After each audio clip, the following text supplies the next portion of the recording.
বিসমিল্লাহির রহমানির রহিম। আশা করি সবাই ভালো আছেন। আমিও আল্লাহর রহমতে ভালো আছি। যে নেতাই ধরুক আওয়ামী লীগের, আগে অগো আয়না ঘরে নিয়র লাগবো।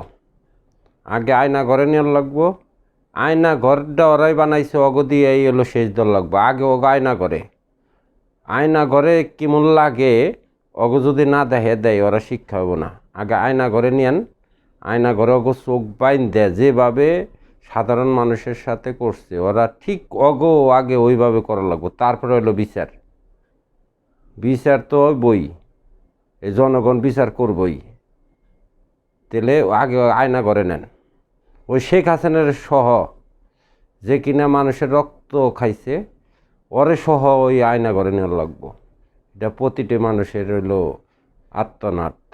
এটা প্রতিটি মানুষ যে কষ্টগুলো করছে, মার কাছে থেকে সন্তানরে নিয়ে গেছে, বউর কাছে থেকে তার স্বামীরে নিয়ে গেছে, এগো প্রতিটা মানুষের আগে আয়না ঘরে নিয়ে আইব।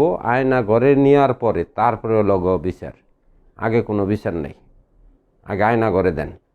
আর যদি তা না পারেন আপনারা, তাহলে জনগণের হাতে ছাইরা দেন। একটা দেখেননি 10 মিনিট লাগবো ওইগুলারে সাইজ করতে।